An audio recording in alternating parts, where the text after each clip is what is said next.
Welcome to F1000. It's round 12 of the Formula One calendar, betting on the British Grand Prix at Silverstone.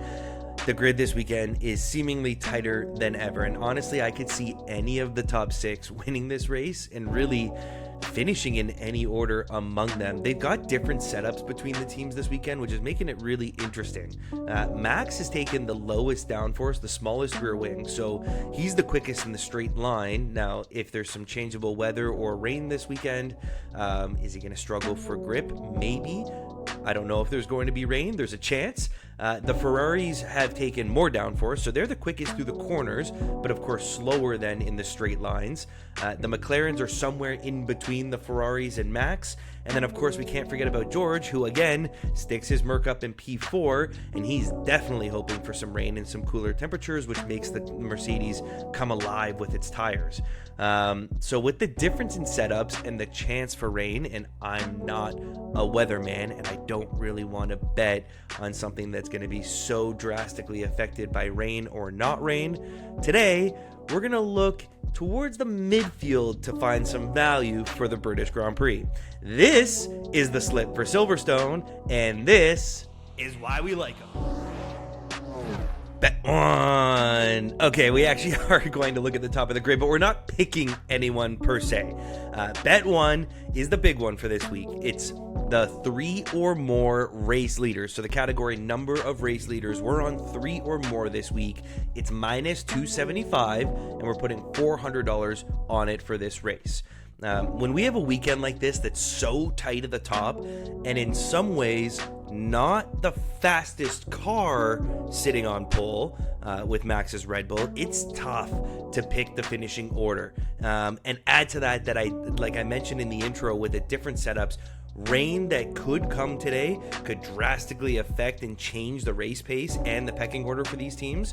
So it's tough to pick on who's going to win or even who's going to be on the podium this weekend. What I do feel confident about is that they're all going to be up there fighting, and they're all going to take a chance at leading a lap in this race. It is expected to be a two-stop strategy. Pirelli have gone a step softer with the tires this year compared to last year, so that should open up a second pit window. And as we know, the pits are one of the best ways that we could just get a natural change in the race lead without an overtake on track.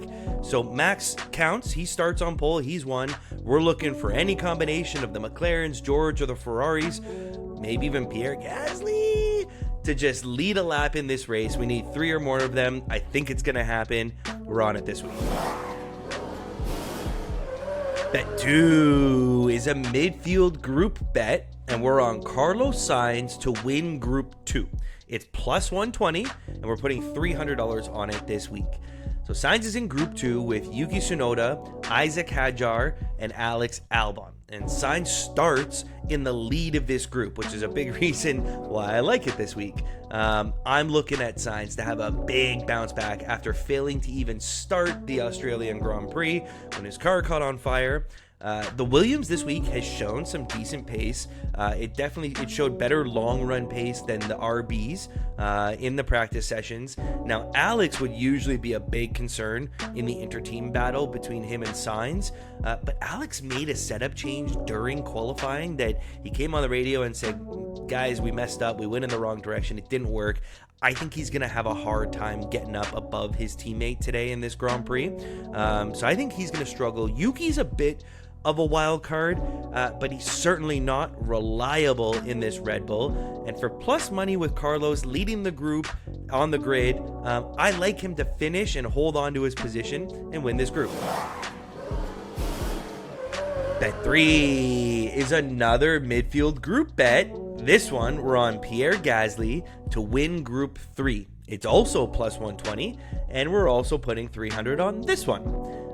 Group 3 has Pierre, Liam Lawson, and the 2 Haas boys. Now, this one is another bet on track position in a tight grid.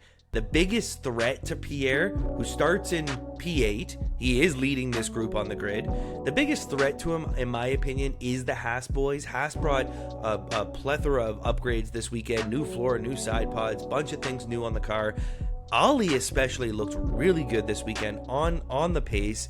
He put it in the top 10 on the grid. However, with his red flag infringement, he gets the 10 place penalty, starts all the way back in P18. So even though he showed pace from P18 to what now is Pierre in P8, I think that's just too much work to do with the dirty air, a very tight circuit and a tight grid. That's a lot of traffic for them to get through to get Pierre. If Pierre doesn't have an issue or an incident, I feel very confident in him to keep his lead in this group. I think there's just too much work. Now Lawson's in there. Lawson starts in P15. Again, lots of work for Lawson to do, and I just don't think that the RBs and Liam have the pace even this weekend to really challenge.